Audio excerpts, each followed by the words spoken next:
Now today's class is going to be about guest blogging.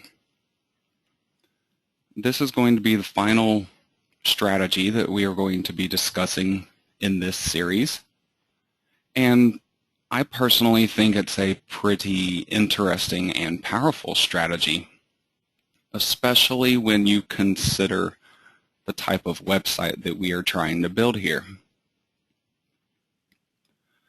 The entire purpose of this strategy is to help you increase your exposure, to help people associate your name or website more with the authority name on your particular niche. It can help you to boost search rankings. It can bring in new loyal readers and much more than that. So I'm going to be covering the research and setup phases of this tactic today, and then in the final class of this series I'm going to be going over the final element of this strategy that will help you wrap it all together. Now I have a halfway decent amount of actual teaching that I need to do with this particular strategy. There is some hands-on stuff that I'm going to be showing you, but just so you're not staring at a blank or motionless screen for a decent majority of this webinar, I have put together some slides for particular portions of it that are going to help emphasize the main points that I am talking about. So to begin with, I want to give you a bit of a strategy overview on what guest blogging is really all about, and ultimately how you go about approaching it, because there's really two different ways that you can go about approaching this strategy. One of them is that you can contribute articles to other relational niche websites. The whole purpose of this is to build backlinks for your own website, to bring in new traffic from different sources, and it can possibly even put some immediate cash in your pocket, because you can actually get paid in PayPal money up front for some of these articles that you are writing. Now, number two, you can also publish articles on your own site, and those articles can be written by other authors instead of yourself. With this method, you can ultimately tap into the readers of those authors that are contributing to your site, and you can also build some great content for your own site without a ton of work on your part. Now, despite which strategy you decide to end up doing, you could do one, you could do both, or you could possibly even completely ignore the whole guest blogging strategy. But ultimately, I would recommend for you to at least give it a shot to see how it works out for your particular niche. You could also get to the point where you no longer write any of your own content for your website, and all of that content could be coming from other people that are contributing to your site. A lot of other big name websites are doing this and generating millions of unique visitors every month. Now, they're not necessarily a smaller niche website. They cover a wide variety of different topics, but the same idea still works for a smaller niche website. Now, ultimately, there are a number of different reasons why you would want to do guest blogging. I want to talk to you about just some of these benefits. This is not even a complete list. These are just what I would consider to be the main benefits that you can acquire from this strategy. You can tap into a new source of targeted loyal readers. You can build targeted backlinks on other relational websites. You can leverage the social media networks of your direct competition. This is especially big when you're getting started, I think, because you don't necessarily have to sit around and wait for Google to pick up your pages and for traffic to start coming in and for you to accumulate a decent amount of content. You can go to your competitors that are already doing really good in your niche and get them to publish content on your site and then even share that content with their loyal readers. And this can result in pretty large floods of traffic. And if you do this on a regular basis, you can really boost the overall traffic and even earnings of your site pretty easily. Now that brings me to my next point. You can boost your overall earnings with more sales, but you can also boost it with blogging cash. I was talking to you a little earlier about how when you contribute articles to other websites, you can sometimes get paid PayPal money for those articles. And then in turn, those articles sit out there and promote your website. They promote you. They promote your social media accounts to help to build yourself as an authority in that niche. So you can get free or very cheap content and advertising with this approach. And you can also brand yourself as an authority in your niche. Now you might be thinking, wow, these are a lot of different benefits that this tactic can bring into me. What's the catch ultimately? Why is everybody not doing this? There kind of is one catch to it, and that's that you're not going to be receiving all of these benefits one-sided without giving anything back in return.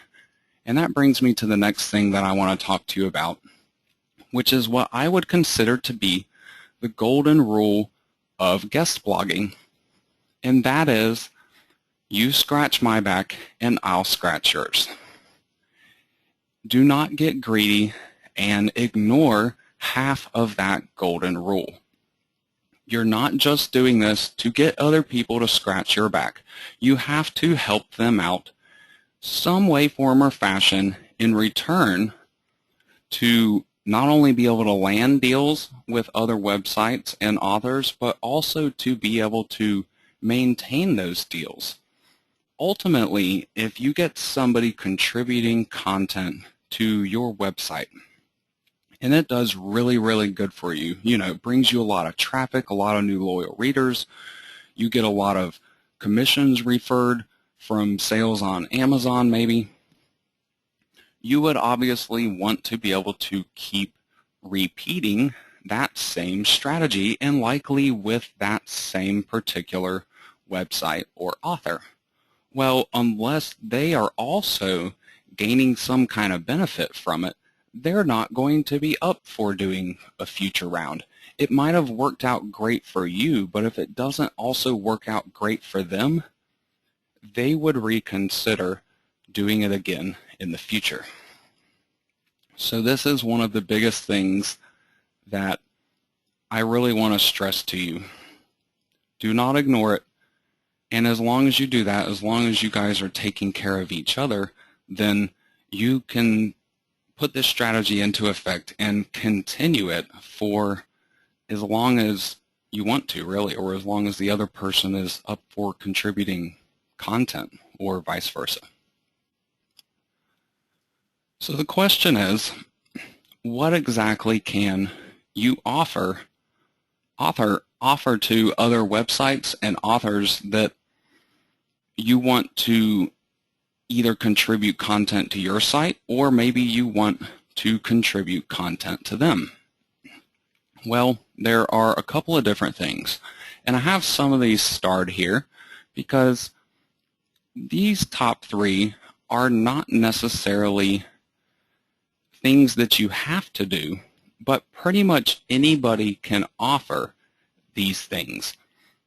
When you're first getting started, you're not going to have social media accounts built up to where you can tell the other website, you know, I've got 1,000 followers on Twitter or Facebook or whatever, and, you know, I can cross-promote the content for you and give you benefits in that manner. So when you're just getting started and you can't offer those types of things, you have to be able to offer other things. And those other things that pretty much anybody can offer are these top 3 things right here. So obviously money is a really big one here. You may or may not be wanting to do this. However, when you're first getting started, especially if you want to go after the largest websites or the most popular authors in your particular niche, you may have to be willing to pay some kind of money to get an article written for your website.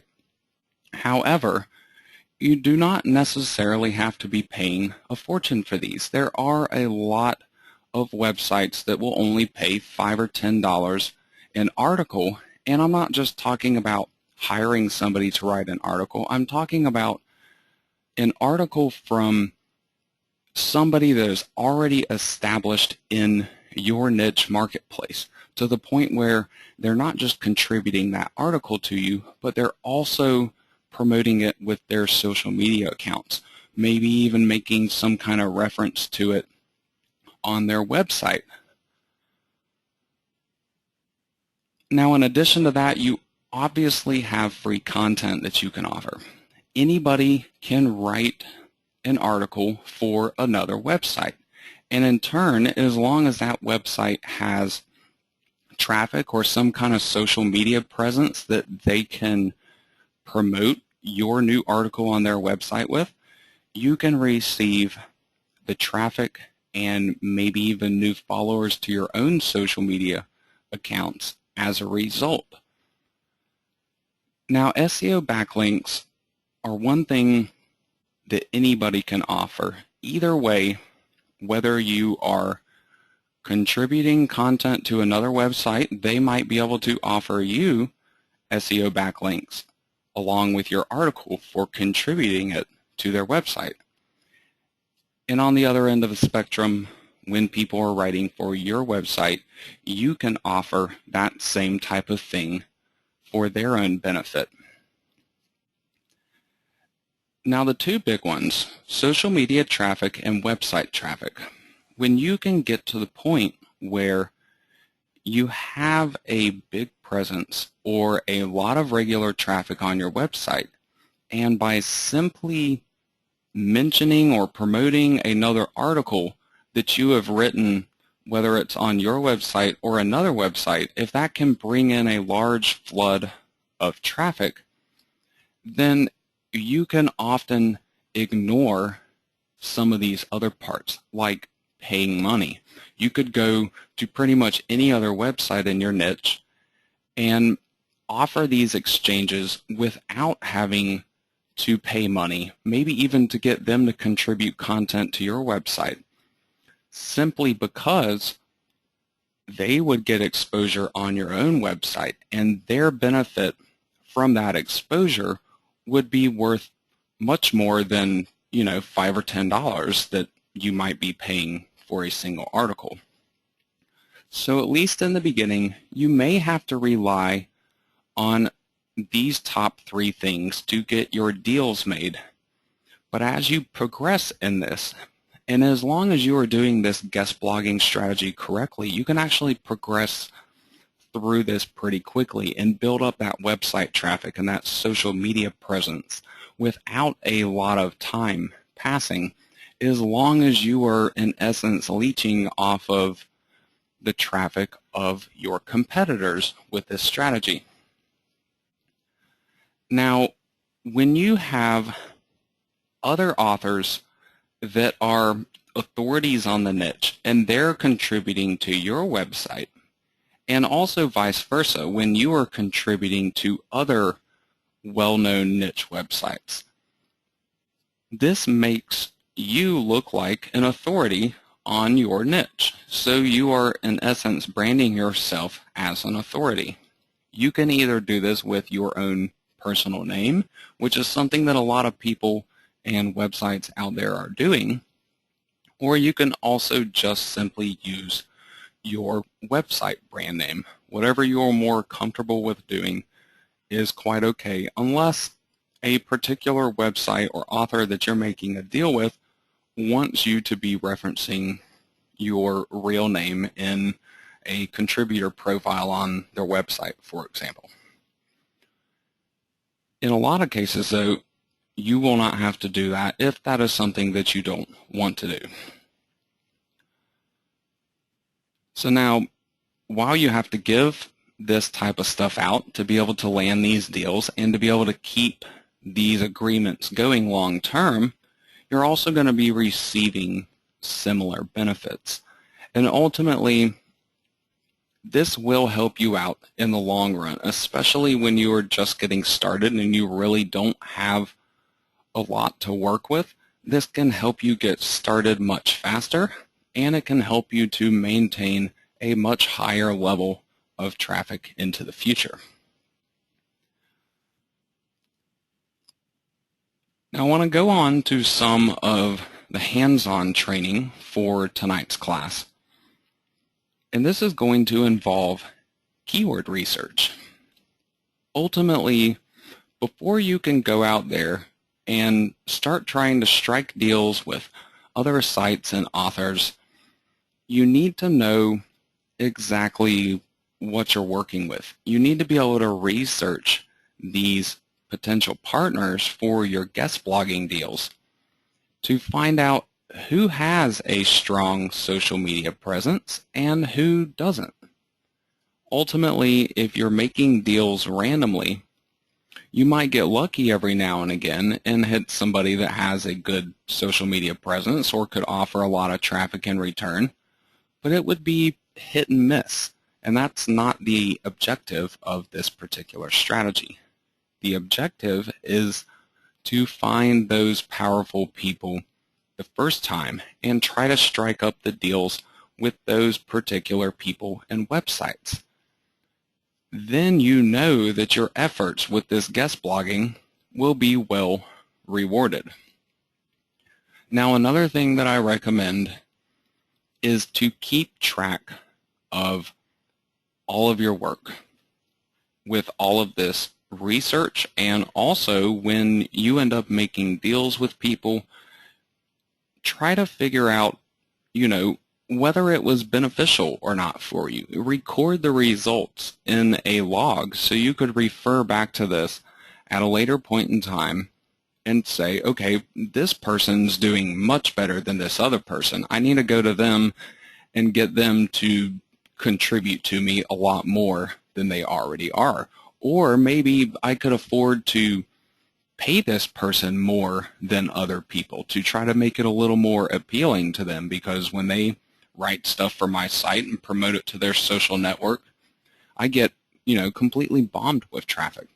So you need to be able to identify which people are worth pursuing and also which people are worth continuing to pursue into the future.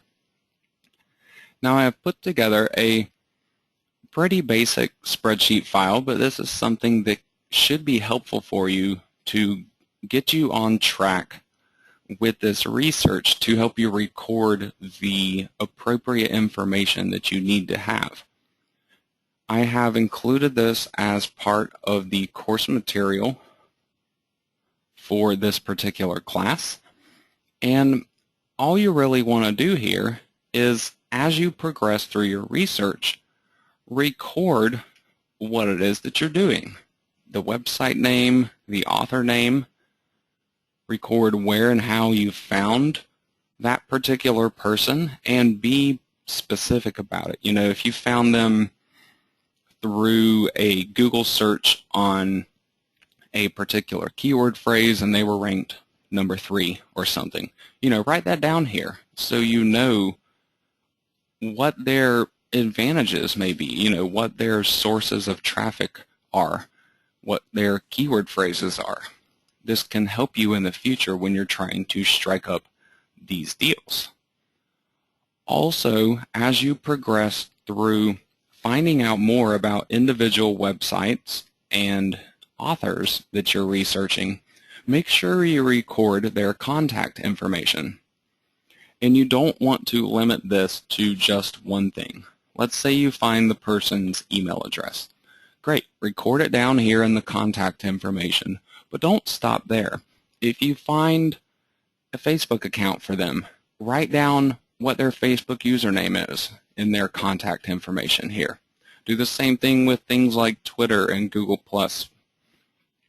Just because you get one contact information source from a particular person doesn't necessarily mean that that person monitors that particular contact method on a regular basis. So by getting a couple of these different contact information sources, you have a couple different ways that you can attempt contacting them in the future. So maybe you try to send them an email. Perhaps a week passes and you don't hear back from them. Okay, go to the next one on the list. Send them a message on their Facebook account and see if you hear back from them then within another week. You're also going to be investigating the social media accounts of these particular people. At the very, very least, try to find Facebook, Twitter, and Google Plus accounts for them.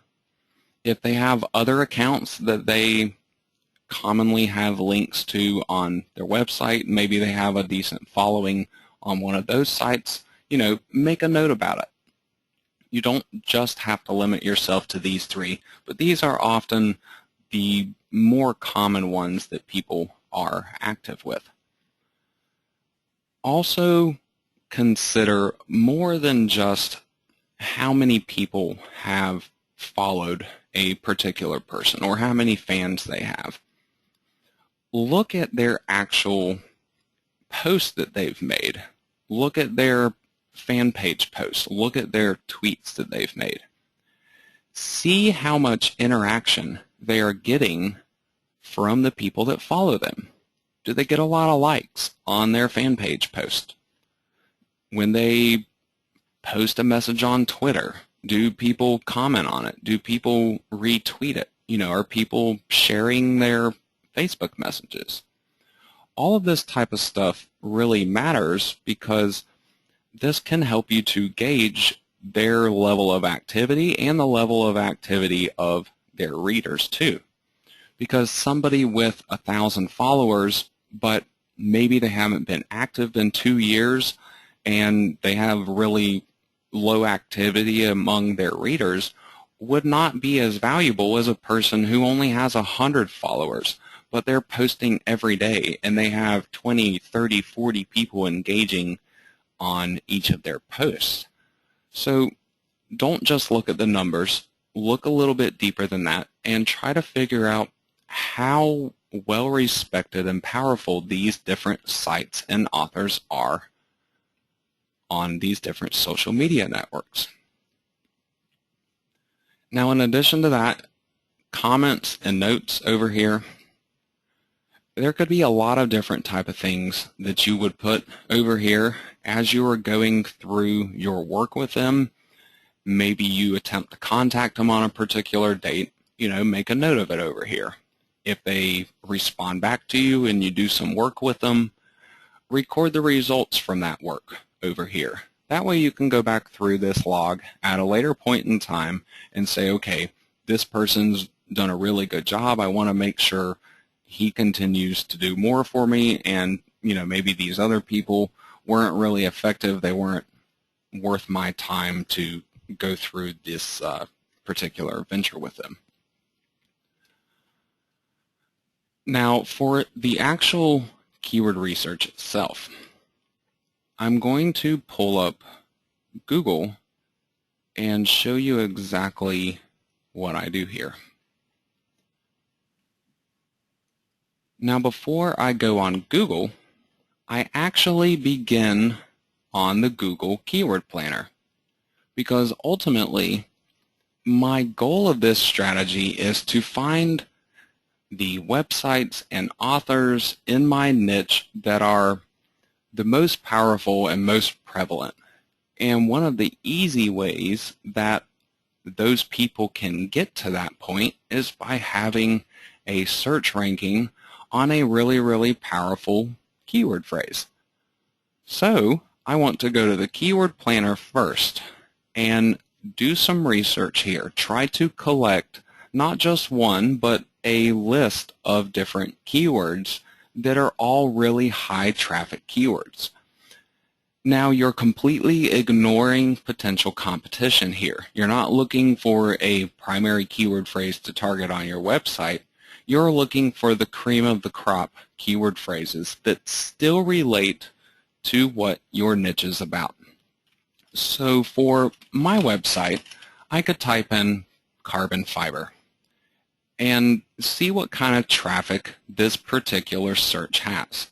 Now I usually go over here to the keyword ideas so I can look at that exact keyword phrase, and then I can also see below that some of the other relational keyword phrases that are listed for me. So maybe I would want to target some of these other ones like carbon fiber sheets or carbon fiber wrap, because I know that they are highly, highly relational to what my website is about. Now, carbon fiber, it has a lot more traffic than these other phrases, so this is really good, but ultimately some of that traffic may not be interested in carbon fiber vinyl. That is okay with this particular approach, as long as a decent portion of those people would actually be interested in what you're doing.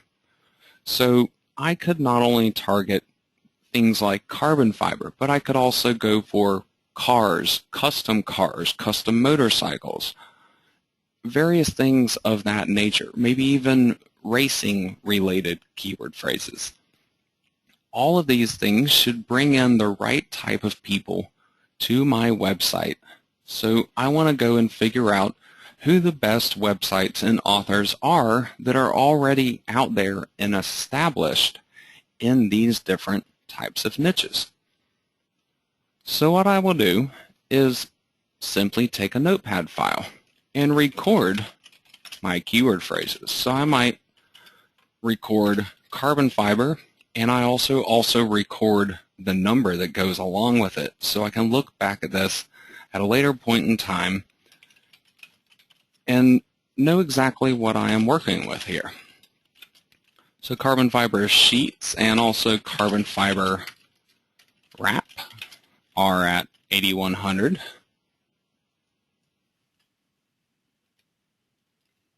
Now I want to continue with this same approach and try to collect as many different high-powered keyword phrases as I possibly can.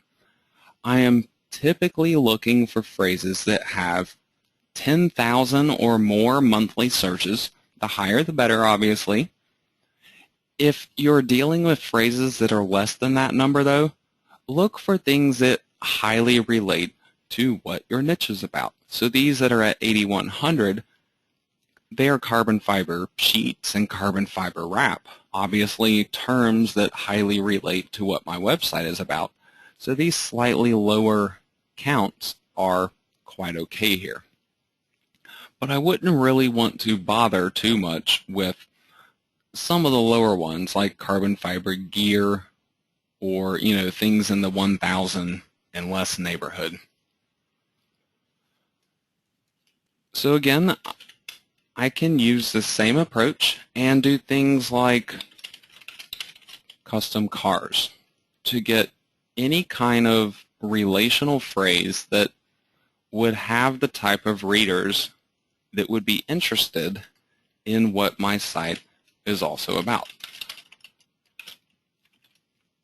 Now, I'm going to go ahead and stop here and jump on over to do some of the actual research, because you should be able to see how this particular part works. Try to collect a list of, I would recommend 10 at the very minimum, maybe even up to 20 or so, high-powered keyword phrases that you can then continue on to Google with and do some more research on. So over on Google, I will then take my keyword phrase. I can start with carbon fiber and simply search for this phrase. And then I want to browse through the listings that are available for me here. Now, I'm not necessarily looking for the #1 result, but what I'm looking for are websites that should be written, or at least this particular page should be written by an author that I might be able to attract to write for my own website. Or it could be a site where I might be able to write for it. Whatever your intended purpose is, think that in mind when you are going through these results. So obviously, Wikipedia would most likely not be a good choice. Sometimes you can go into Wikipedia and find out about particular authors, and you could get those authors to contribute to your website. But you're not going to really be interested in places like Wikipedia for things like writing your own articles to contribute to them. So I'm going to continue down my results here to look for something particular that I could maybe go and research a little bit more. Sometimes you will see the authors show up like this one right here, Todd Johnson. And I can go and investigate this particular article to find out more about this guy and what he has written that is ranked in this particular spot. Now, whenever you have an author showing up right here, also notice these additional links that Google is providing for you. His name here, if you click on his name, this will open a Google search for that particular author for your keyword phrase. So you can then go to the bottom and look at how many pages of results there are. So you can kind of gauge whether this person just wrote one random article about your subject or whether this is something they do all the time. You can also sometimes figure out whether they are writing for one particular website or maybe different websites. And you can research those websites and sometimes even find more contributors besides just that one person. So any person or website that you find when you are doing this type of research could be the starting point for finding even more authors and websites that you could use for this strategy. Now you also have this Google Plus link right here where it says he is in 92 Google Plus circles. If I go to this page, it takes me to his Google Plus profile. So I can see how many followers he has and how many views he has had on his profile.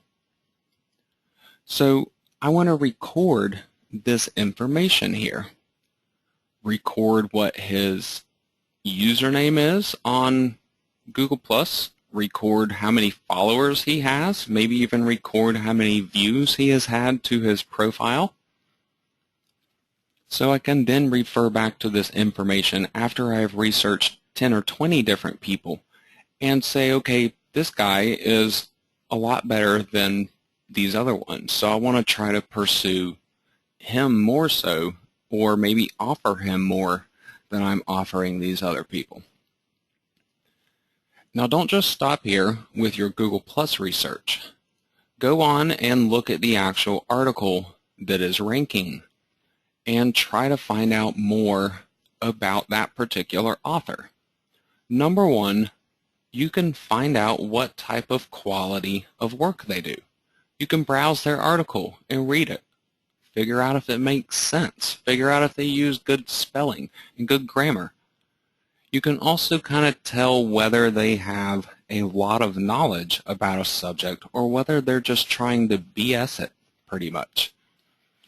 So you can use this research to identify your strong writers and weed out your weaker writers before you even go about contacting them.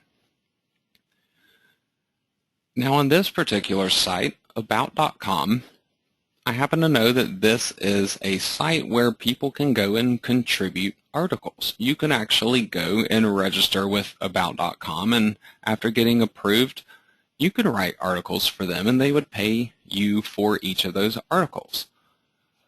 On top of that payment that you're getting for the article, though, you also have some other things to keep in mind. You have this pretty in-depth article, but then on both pages, or however many pages of this article it ends up taking up, you have your name up at the top of it, and this is linked up to your profile page on about.com. Now, really important here, you have your normal information, which is basically a biography for yourself that gets listed here. But the really, really important parts are up here at the top. You have social networking links. So you can actually promote your own social media accounts by simply writing articles on websites like about.com. Now on top of that, you also have these references down at the bottom where you can put in websites of your own to link up to them. So you have two different types of exposure here that you would be getting from doing a guest blogging article on about.com. But not only that, you can also use this information to research the other authors. I could continue on and try to find carbon fiber related articles on about.com elsewhere and investigate those authors to try to find out more information to see if they would be worthwhile pursuing. But as far as this particular guy right here goes, I want to use these links right here to try to learn a little bit more about him and figure out whether his 92 followers over here on Google+, whether this is pretty much normal for his social media accounts, or maybe he is more active on a different network perhaps. So by going on to his Facebook page, this is actually where it landed me when I clicked on his Facebook link. It just took me to the home page. Now if I go back and look at what the actual link was, it's actually a Facebook fan page, about.com composites plastics. So this is a fan page that either him or possibly about.com had set up for this particular purpose. I'm guessing this is just something that he was doing on about.com to try to build some exposure for himself. Well, it looks like he's no longer active because he doesn't have that Facebook fan page set up anymore. Now I could possibly confirm this by going into his Twitter account here and see what's going on with it. I can see when he joined. So he joined back in September of 2011. I can also see when he last made a post. And this shows it as being on October the 3rd of 2013. And he has 84 followers here. So his Facebook fan page is no longer active. He still has under 100 followers here on Twitter, and he hasn't been active now in 8 or 9 months. So most likely this would not be a good guy to try to pursue any further because he doesn't look like he's really involved in this type of work anymore. And even if he was, it doesn't look like he would have a lot that he could offer my website. So continue through this same type of process with other authors, other websites, search through other keyword phrases. Definitely change it up a little bit. Don't only depend on one particular phrase. I could try something like racing cars. Now this particular website here, Super Street Online, you can tell from looking just at the search result here that this is an online magazine for things relating to street racing cars, tuners, parts, accessories, etc. While this website is not all about what my website is about, the fans of this site might be interested in what it is that I'm doing. So this could be one possible website that I could go and investigate to see what the deal is with it. I'm not looking for just any website. As a comparison, racingcars.com up at the top. This looks like a company website that manufactures remote control cars and possibly some other relational types of products. This is not a content-based website. This is more of a commercial website. So this is not really what I'm looking for. So that's what I'm talking about in terms of not every site in the results is going to work for you. You're looking for more of the content-based websites here.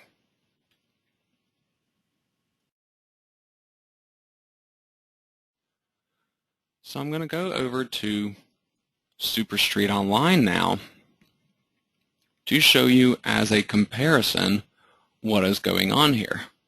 First of all, I can see right here that on Facebook they were active just 2 hours ago.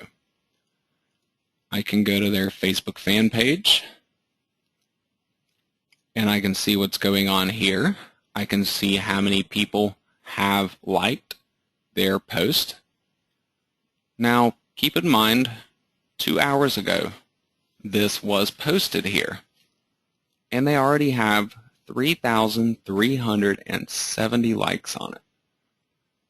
They also have 2.5 million likes on their fan page. So this could be a potential gold mine here for what I am looking for. If I could get these guys as a website in general, or maybe some of their popular writers to contribute some articles to my own website, offer to pay them whatever they normally get paid to contribute an article to this site perhaps. If it could bring me thousands of targeted visitors within a very short period of time, these guys are getting tons of shares on their articles too. If I can get something posted here on their fan page, it would be worth pretty much anything that they would ask to pay. Now, as far as this website itself goes, you have some different areas of the website: project car, tech, features, etc. So I would want to try to find something relational on this website if I could, because I want an author that might be able to contribute to whatever it is that I'm doing. So on any page that I go to, I can see who contributed the article. Now sometimes it won't be a clickable link, and other times it will be. So what you are looking for is some type of reference to who wrote it. Other times you may need to scroll down to the bottom and look for this little author box of his. So I can find this particular guy's Facebook page and his Twitter page, Charlie Millions. It looks like those are going to share those particular pages and not actually to his page. Now normally, I know this website typically has the authors linked up right here at the top, but this particular guy doesn't look like he has a page. I'll go to an area of the site that I have been to before, and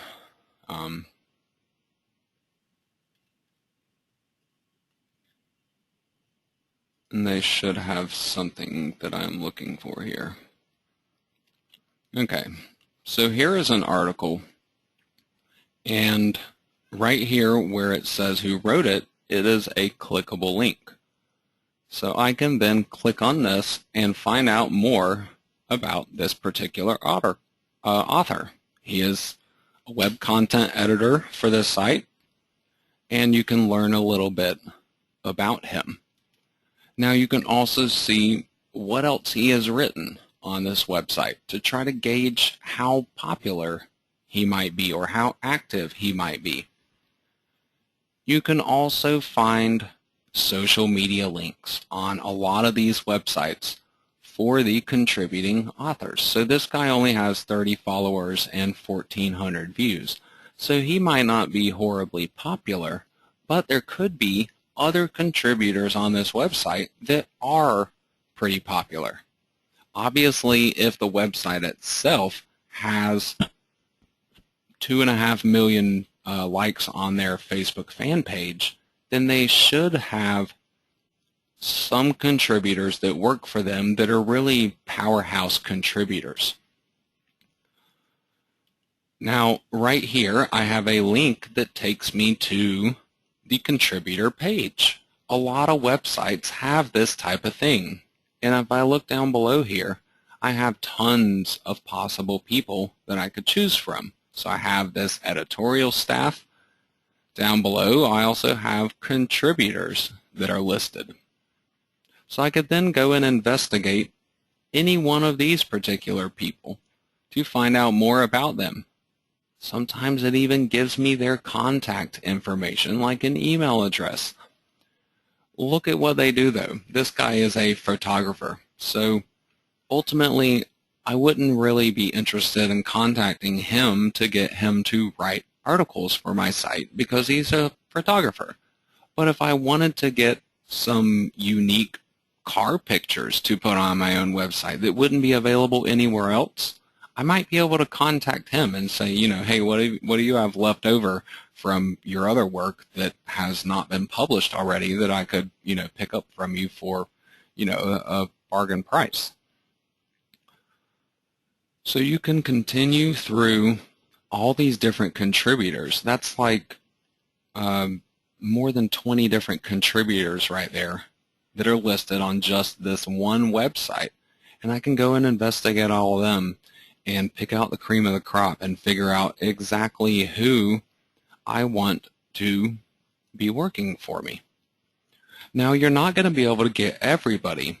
You might have people that solely work for this one particular website, but you have a lot of cases where somebody is essentially a freelance writer and they do work for whatever different websites will offer them projects to do.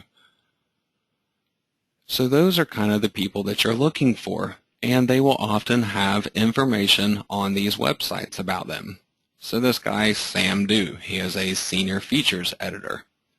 I can go and check out his Google Plus page. He has 159 followers. Looks a little bit better than the Todd Johnson guy that I was researching earlier. Now I could obviously continue on with the same process over and over again to research more about these particular authors. I can find out whether this guy is active on Facebook or not. Sometimes you can find out how many friends they have. Other times it might only tell you how many people are following him. Following and friends, if it's a personal Facebook page, are completely different things. And you might have people that only use it for personal purposes. Like these posts look like personal, but if I continue to scroll through this list here, I can find something that's car related that this guy has been posting about on his Facebook page. I can look at the date on it, compare it to today's date. This has only been about 3 days or so since this was posted. And I can go and look at how many people he has had like on it or make comments on it or share it, for example. So 124 likes in a few days from just this one particular person is pretty decent. I could maybe investigate this guy a little bit more and find out who he is and whether he would be interested in contributing some content or pictures or whatnot to other websites, namely mine. Now, beyond going through Google and researching all these different keyword phrases and finding these websites and authors in the manner that I've just been showing you here, you have other options. You're not just limited to Google and whatever it can lead you to.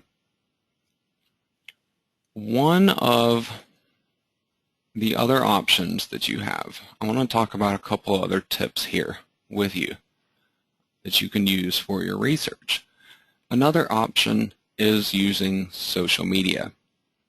I won't go back through this in detail here because I've already gone through this same type of thing with you when we were trying to find social media accounts that we could follow on Twitter and Pinterest, for example, or maybe even groups on Facebook.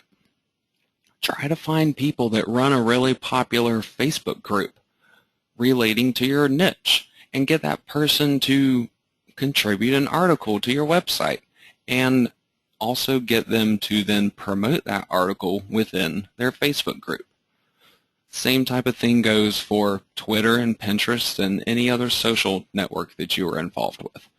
You want to find your popular people on these social networks and record all their information, try to investigate them a little bit more. If you find them on the social network itself, see if you can go find their websites, find some examples of their work, find out what other social networks they're on and how much of a potential reach they might have. On top of using the social networks and obviously Google to do this research, there are particular websites that I can recommend for you to use, and these are article contribution networks where you have a lot of other authors that are interested in doing this exact type of thing, and they're already doing it for these other networks. And About.com was one of them, and I'll be sharing a few more of them with you here in just a couple of minutes. You can use these article networks, though, to not only find people that would contribute to your own website, but you can also go and contribute your own content to these networks. And like I've mentioned already before, a lot of them will pay you upfront PayPal cash for your articles in a lot of cases. Some of the other ones that still pay and may not offer upfront cash, they'll still pay really quickly within a week or two in many cases. So when you're also considering that you would not only get paid for contributing those articles, but you would also get backlinks and traffic from them pointing back to your own website and pointing to your social network accounts, it's pretty hard to beat this approach, which is where you're basically getting paid to advertise your site as long as you are, contributing these articles to these specific networks. So now, just to give you a couple of places that you could go to if you wanted to contribute articles and get paid for them. Let's say, maybe you've been doing this for a little while and you do want to work on your own website. You want to bring traffic into it, but you also need to get some kind of cash moving in a pretty timely manner. Go and check out one or maybe even multiple of these different article contribution sites right here, and you can actually go and apply and start making PayPal cash in a pretty short period of time on a lot of these websites. And then obviously, in addition to that, you're going to get that extra promotion like I showed you on About.com with that one guy's article where he had the links to his own website and his social networking accounts linked up to his profile page there. You can do the same type of thing, except you can be pushing your social accounts for your website, which would also then lead people to your other content on your site and attract them to follow you. So this is how you go about building this larger audience for this website than you might ordinarily be able to achieve simply by relying on Google and Google rankings to do it for you.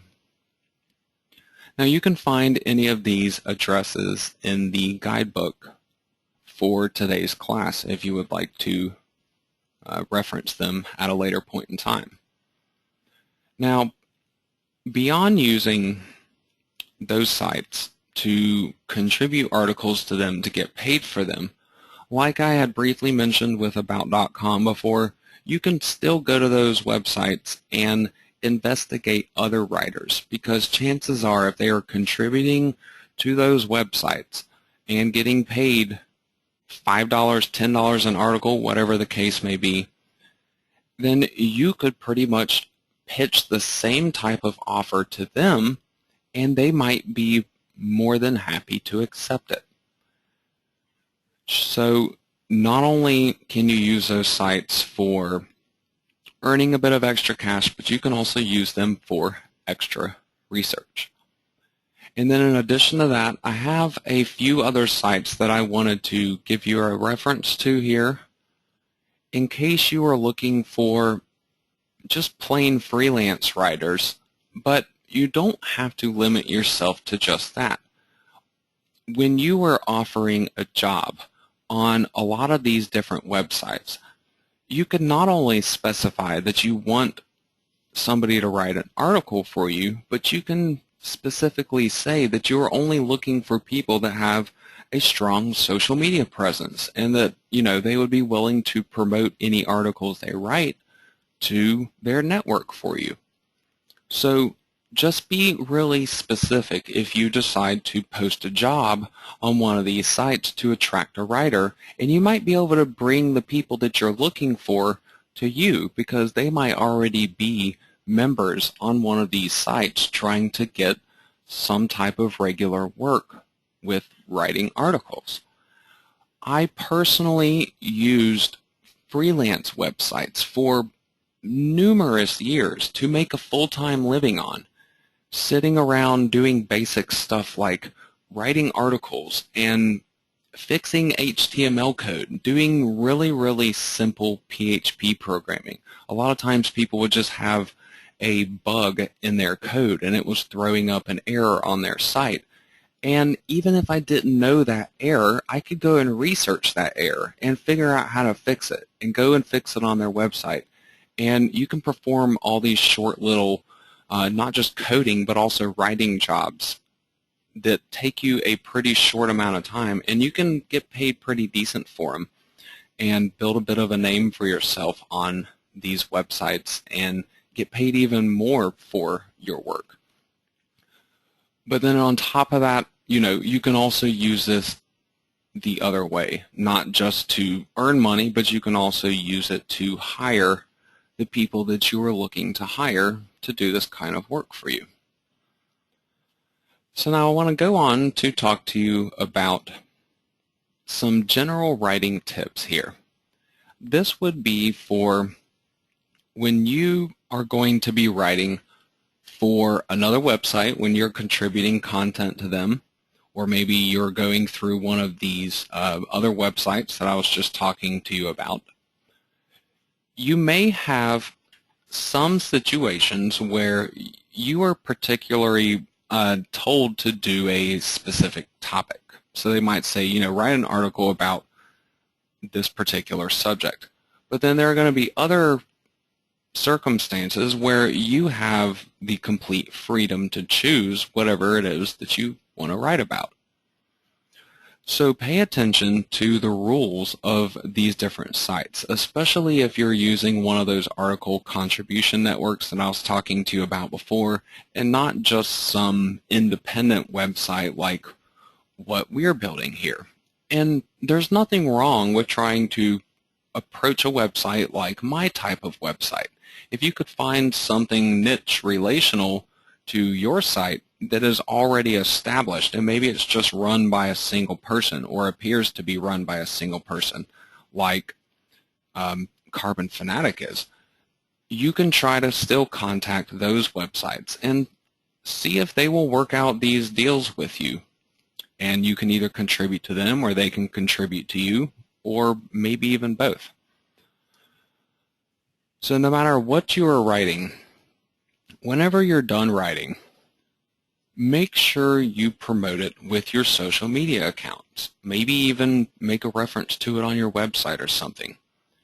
Anything that you can do to boost the results of something that you write for another website can help you to get that website to want you to come back in the future and write even more for them. And it may even get them to offer you more than what they offered you the first time around, if you can prove your worthiness to them. So do as much as you can to try to make that happen. Also, unless you are told to do so, do not write product review articles. You should typically be writing useful, unique content about one specific subject. And make sure you research what that subject is going to be.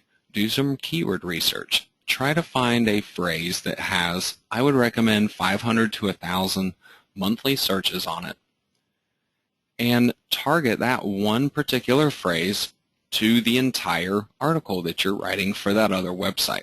Do this just like you would do if you were building the content on your own website.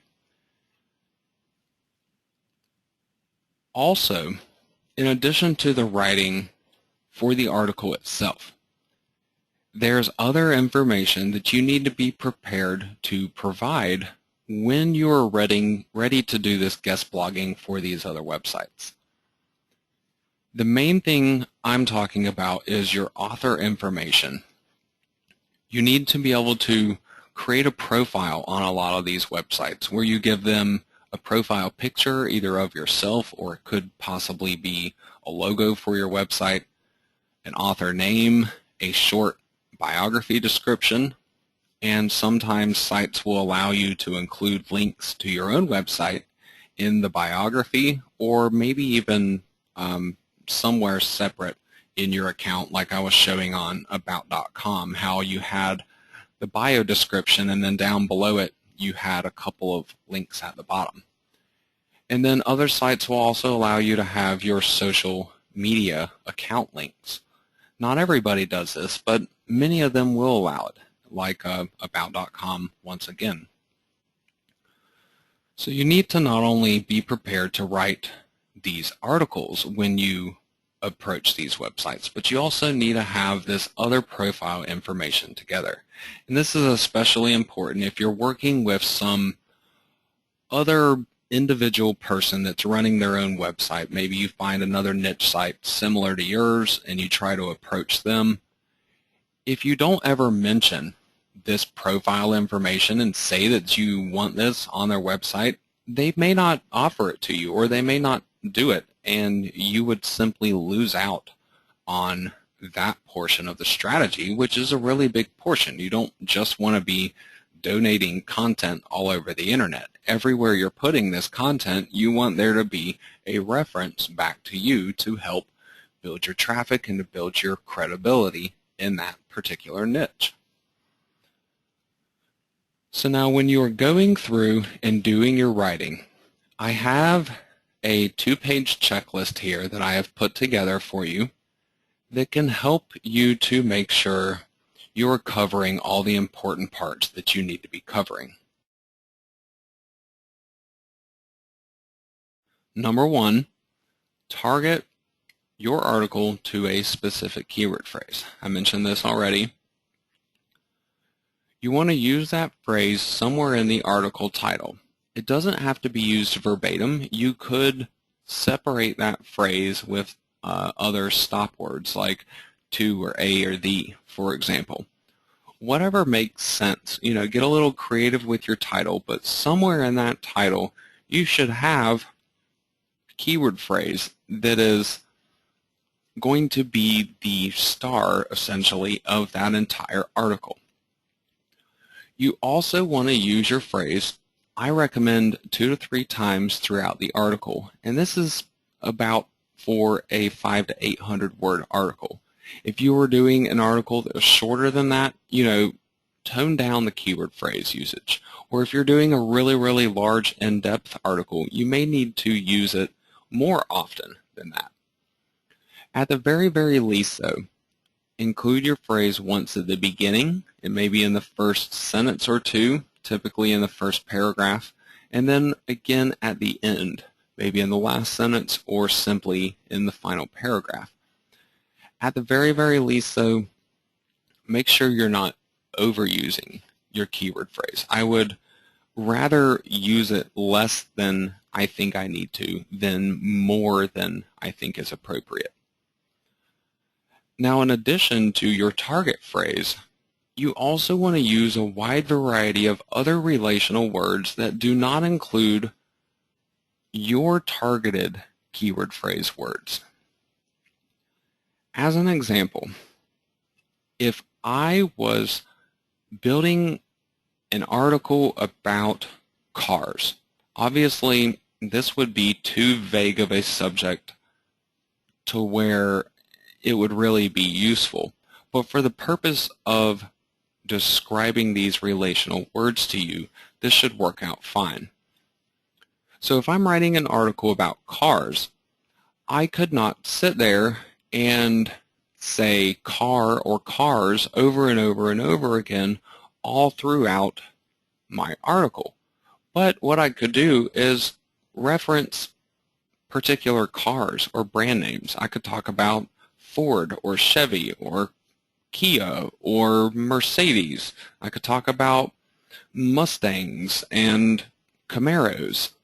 I could also talk about other relational words like side view mirror and bucket seats and headlights and engine and tailpipes and exhaust. All of these other words still reference that one subject, what my article is about, cars. But I'm not saying cars over and over and over again. Ultimately, this is what you should be doing on any article you write for your own website and also anything that you write for other websites as well.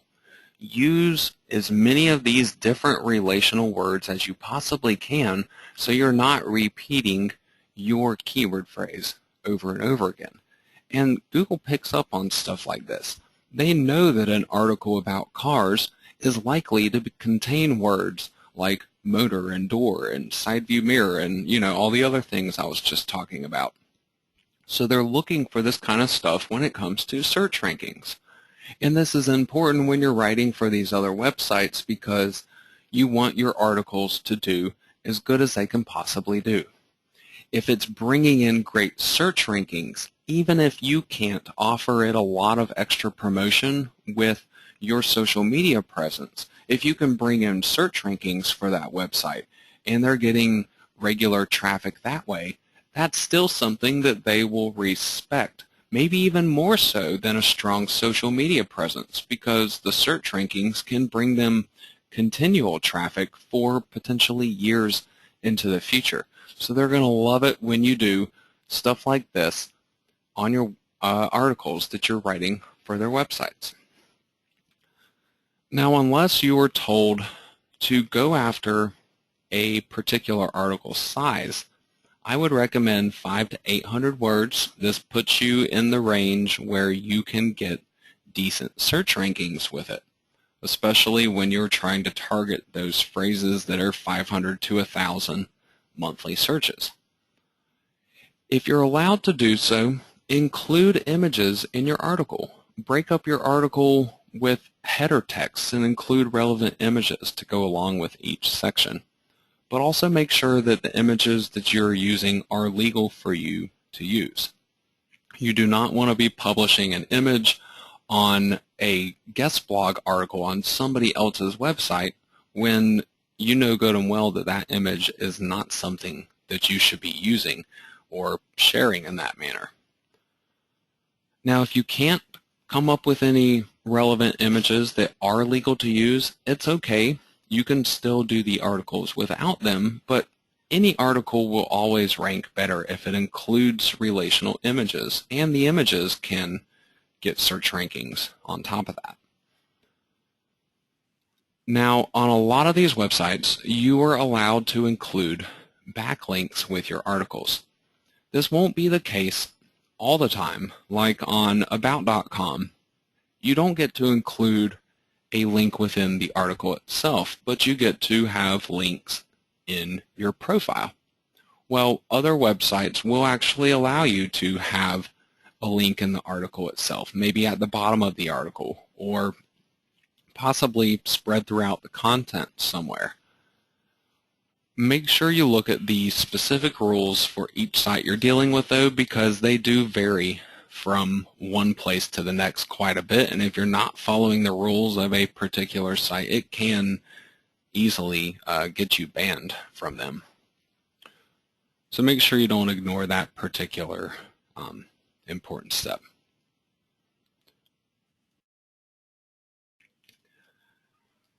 Now, when it comes to getting other people to write for you,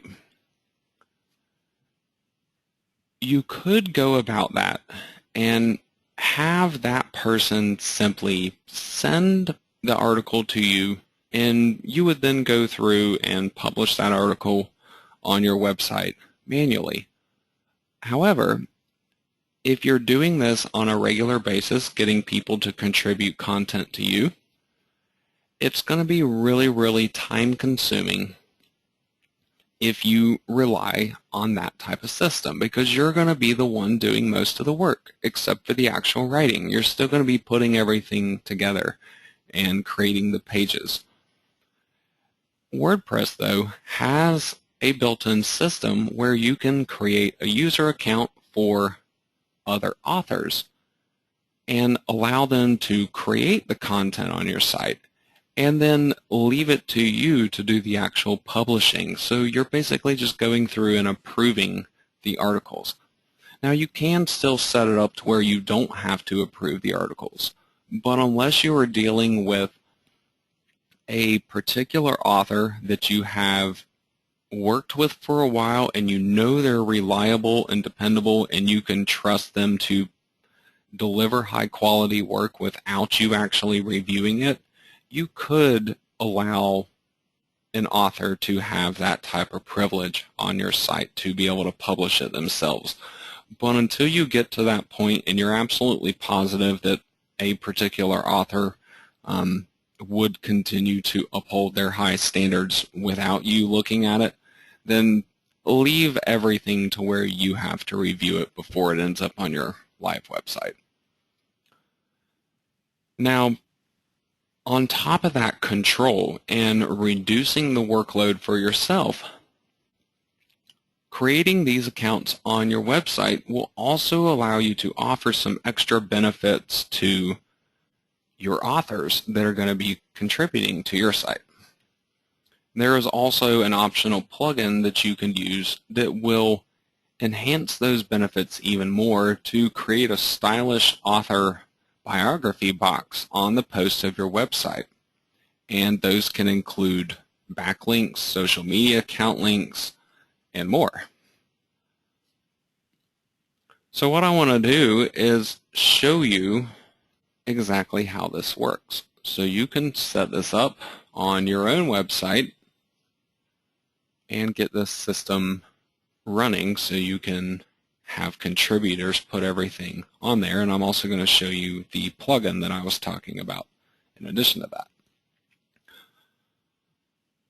So first of all, when you are on your website, you have this user section right here, and you can go to Add New to simply create a new account on your website. Give the person a username. You could use their real name, and then also add in their email address, first name and last name. They can even have a website link here, which is something that you could fill out for them or they could fill out themselves. The important part, though, that you're really interested in is role. Right here, you have this drop-down box with a number of different choices. Contributor is the one that you're looking for. This allows people to write content on your website, to edit that content, but they can't actually publish it. If you wanted somebody to be able to publish the content that they write, you would have to make them an author instead of a contributor. And let's say, for example, you did this for a while and you had a lot of different authors that contributed, and maybe you didn't want to have to do the work to approve those authors' articles that they're writing, but maybe you didn't want to give them that freedom themselves. What if you wanted to have another person that was solely responsible for approving those articles that other contributors were writing on your site? You could give them the editor role, and this would allow them to publish the articles of others, but it still doesn't give them full access to actually change settings and stuff on your website. So for most cases, you're just going to use contributor right here, but I still wanted to explain what these other roles were, because 3 of them here are roles that you could possibly use for this particular purpose for different types of employees, essentially. So simply select contributor for whoever your first guest blogger would be, enter in their information here, and you can either manually email them or you can just check this checkbox right here and it will send that person's login information to them as soon as you create their account.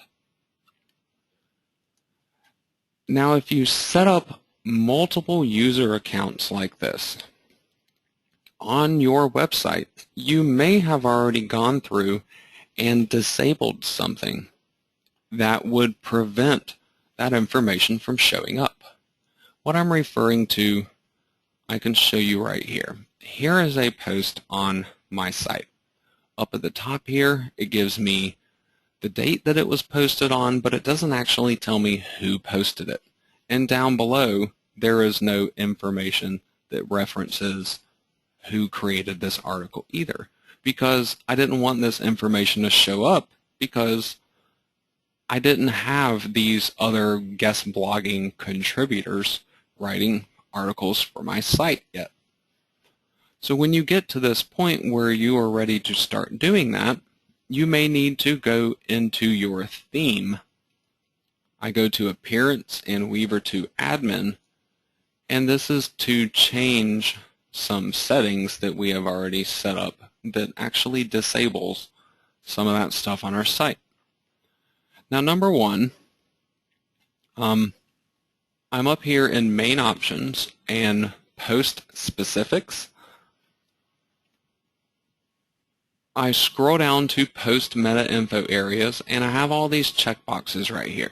I've talked about this before in my training where I hide the author information. I'm also hiding other things like the permalink, post tags, categories, etc.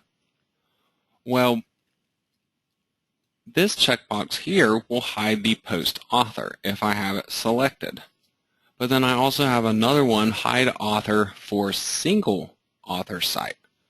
So this is the one that I commonly use, and it will hide the information unless I create a second author on my site, and then it will start showing that information.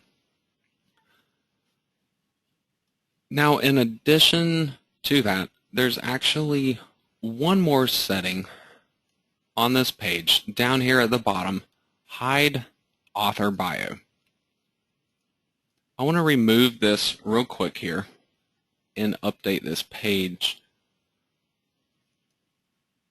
so you can see what this will do. Now down here at the bottom of my post, I have this author bio showing up. I still didn't make it show my author name up top here, but that is something that would automatically get enabled if I created a second account on this website and had another author that had content on the site. Well, this author box down here provides my author description, my bio description here, along with my name and a profile picture and a link that will show all of my posts. And if you go to this page, it's actually the author profile page, essentially, where it has that same information up at the top and then references here of all the different articles that that person has created. Well, this default setup where you have this box down here, it's okay, but you do not have to simply stop here. You can actually remove this box and have it customized, at least to a certain extent, to make it a little more appealing and also to offer some extra features to your contributors. So to accomplish this, I want to use a plugin called WP Author Box Lite. If you just go to Plugins and Add New and search for this plugin right here, then you can install and activate it on your site.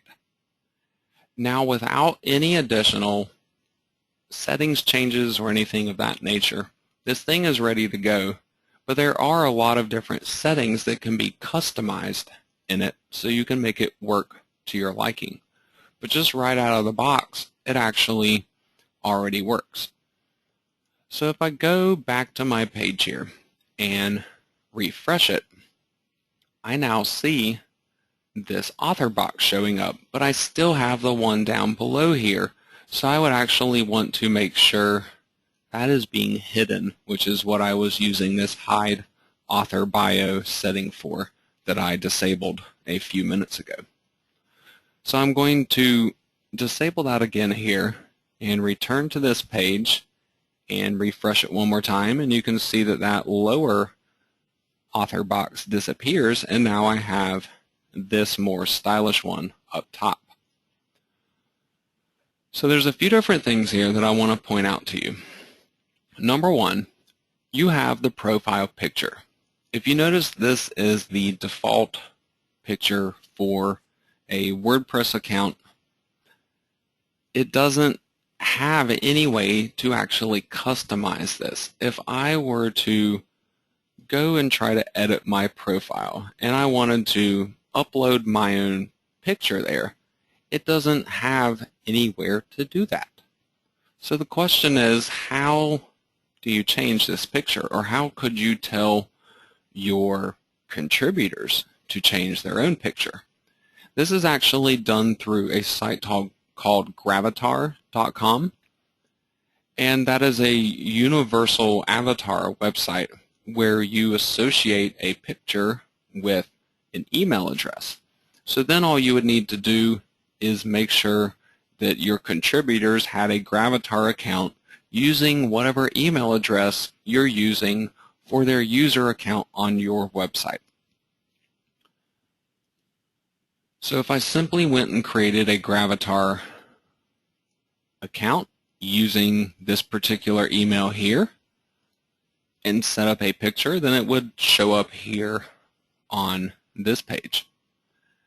Now, I also have my name here, Carbon Fiber Fan, which is what I set up my nickname as. Display name publicly. You can choose how your name shows up if you want to, so you don't have to use your real name on there if you did not want to. Now, the biographical information right here, owner of carbonfanatic.com, this is the text that I have showing up right here. So any of your contributors can go in and edit this information on their own profile instead of you having to set all this up for them. And one of the cool things about this biographical info area, if you wanted to allow people to include maybe 2 links to their own website in this bio area here, they can do that and just add the actual HTML coding for it. So just as an example,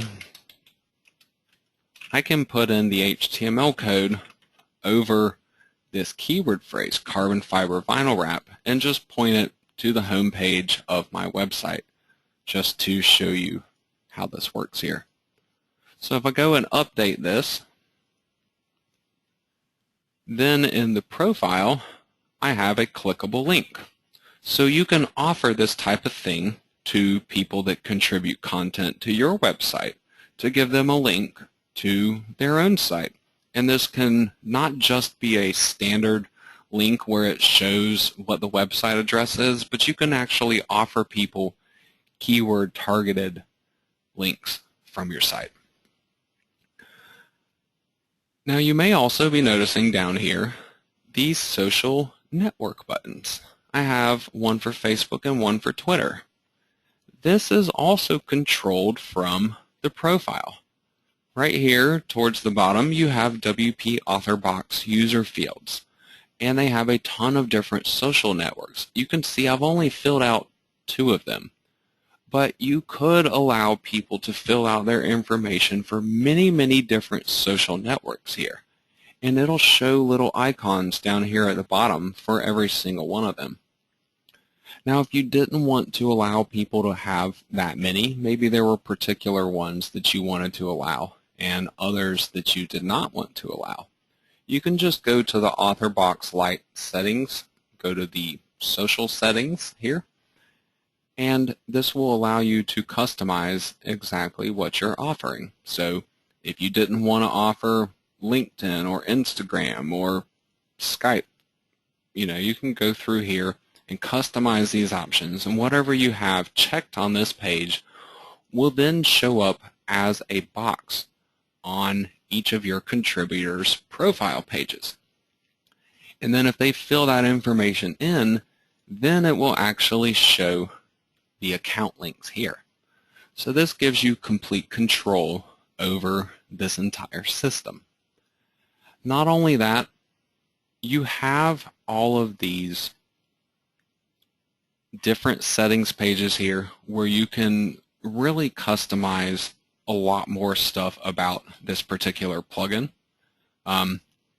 They have a pro version of it, but honestly I find that the basic version, the light version here, offers really anything that I'm looking for it to do. There's really not a lot extra that they offer in the pro version that I find all that appealing beyond what they're already giving you here.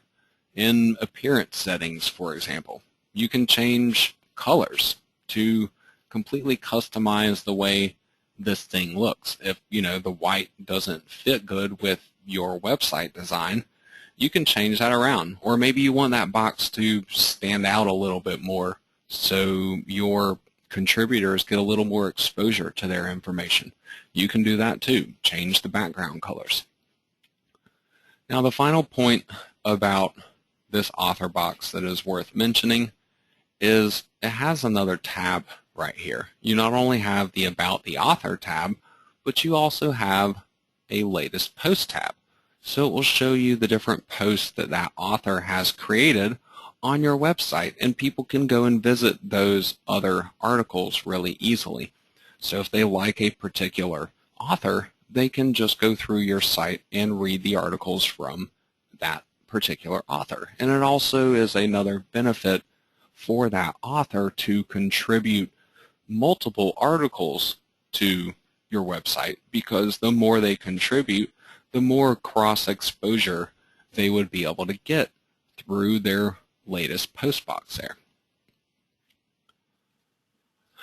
So while you do not have to use this particular plugin and the contributor user accounts, if you are having people write content for your website, I would highly recommend it. It's something that can save you a lot of time and effort, and also give extra benefits to these people that are doing the work and contributing to your website. So it'll help bring them back for more in the future.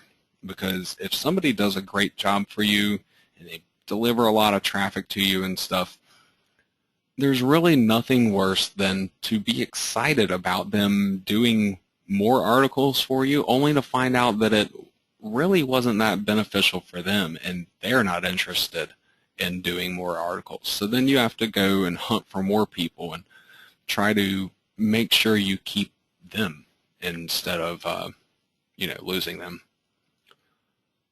So now the next class in this series is going to be the final AZON masterclass of the series, and it will be concluding everything else that I have to teach you about guest blogging. We're actually going to be getting into the soliciting part of it.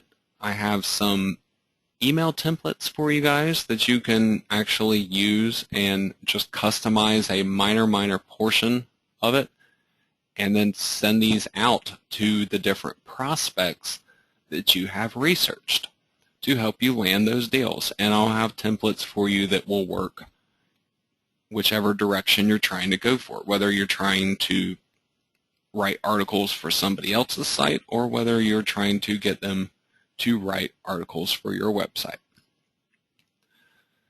Now, I'm also going to be wrapping up the whole series in the next class with some additional tips and recommendations for future expansion for your website. So in the meantime, if you are currently caught up with this point in the training and you're ready to go out and do some work on this guest blogging stuff, what I would recommend to do is to work on your research until the next class and to also get your site set up and prepared so when you are ready to go and contact people and you get a successful response to that, so you're ready to go immediately with that. So you can say, here's your user account. Maybe this is the content that I want you to write.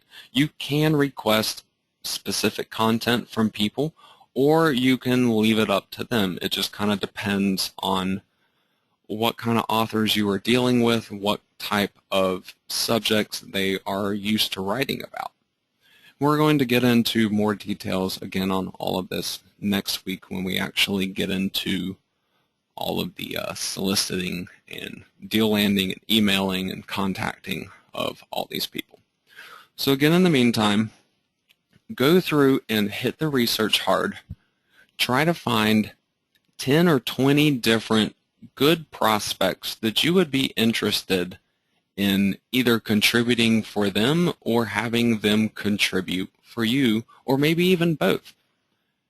That way, once we move on to this next portion of the training, you will be ready to hit the ground running with it.